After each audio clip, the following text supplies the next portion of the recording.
In the land of Ibochioma, nestled between two ancient hills shaped like sleeping gods, there lived a people who claimed to know everything worth knowing. They had wise men who recited proverbs like songs, women who stirred healing into their soups, and warriors who knew the path of every enemy's spear before it was thrown. They had age. They had pride. They had tradition. And so, they had no need for the thoughts of children. But the ancestors, they whispered to whomever they chose. And one day, they chose a boy named Obina. Obina was not the kind of boy people noticed. He was small for his 12 years, dark as the night soil, with the kind of eyes that looked too deeply into things. While other boys chased goats or wrestled in the village square, Obina sat beneath the tall Iroko tree near his mother's hut, eyes skyward, listening. That boy no get sense, the old women would mutter. Always looking at wind like it will carry him away. But he wasn't listening to the wind. He was listening to what rode inside it. Obina's mother, Nwanaka, was a widow who cooked for the elders. She never scolded him for his silence. She never rushed him to play like others. She had seen strange things in her dreams the night he was born, a pool of light around his head, the old moon dipping low to whisper his name. Still, even she didn't know what the boy carried within. Then came the year the rain forgot the land. It began with short showers that vanished too soon. Then no rain at all. The earth cracked, hard and brown. Streams that once danced over stones now lay dry like the ribs of a dead animal. The leaves curled. The goats coughed dry air. And even the proudest men looked to the sky with worry. Elders gathered in the square. They lit fires and called upon Amedioha, the god of thunder. They poured palm wine on the earth and offered kola nuts, feathers, and goat blood. They danced until their knees shook. But the clouds watched in silence. Weeks turned into moons. Hunger crept in like a patient thief. Children cried at night. Men argued over yams the size of a baby's fist. A sense of doom hung over Ibochioma. "We must have offended the spirits," the chief elder, Papa Okonma, said one morning. "Someone has brought a curse." Fear turned to suspicion. Accusations buzzed like flies over a corpse. A woman was accused of harboring a forest spirit. A boy beaten for whistling at the moon. But nothing changed. And all the while, Obina sat, watching, listening. One night, as the village slept beneath a black moon, Obina dreamed. He stood in a wide desert, the wind lifting dust into his eyes. The trees were ash. But from beneath the dry earth, a voice rose. "Where the earth is broken, the ancestors remember," it said.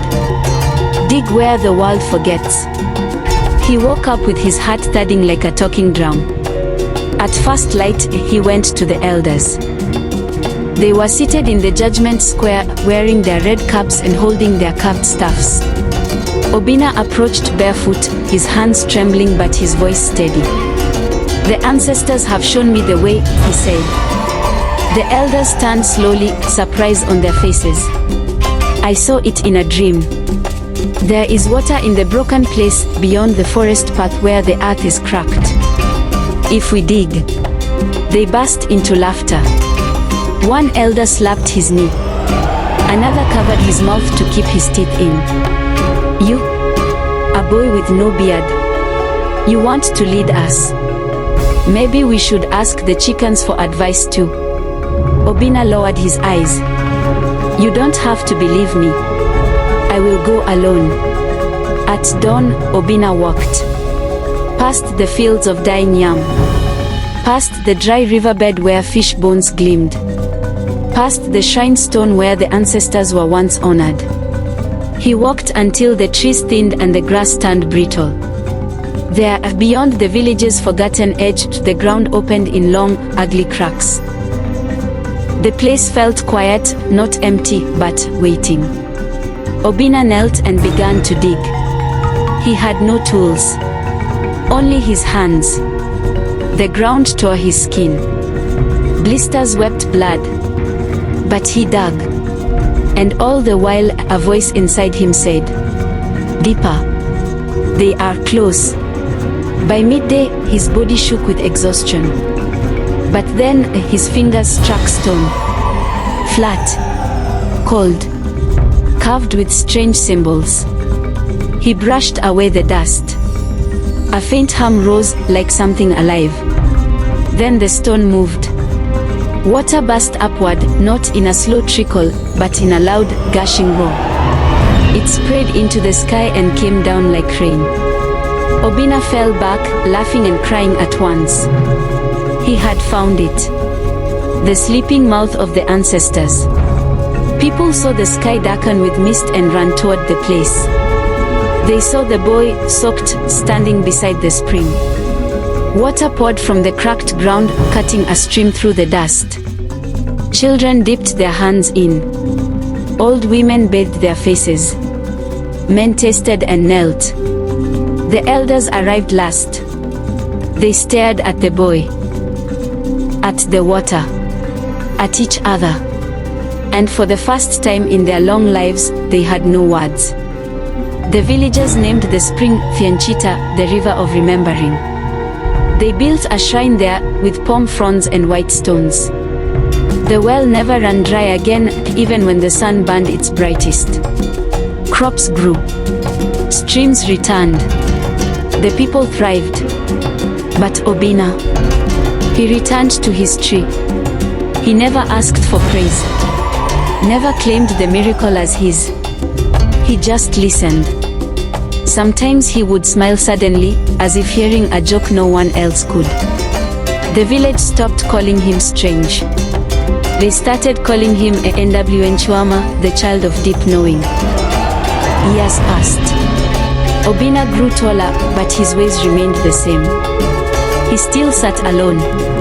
Still stared into the wind. And sometimes, younger children would gather around him, hoping to hear the stories only he could tell. But Obinna never told stories. He only asked one thing. "Can you hear them?" he'd whisper. "They're still speaking. And if you listened long enough, beneath the birds, beneath the rustling leaves, you just might hear it too. A whisper that says, wisdom does not wait for age. It waits for ears that listen."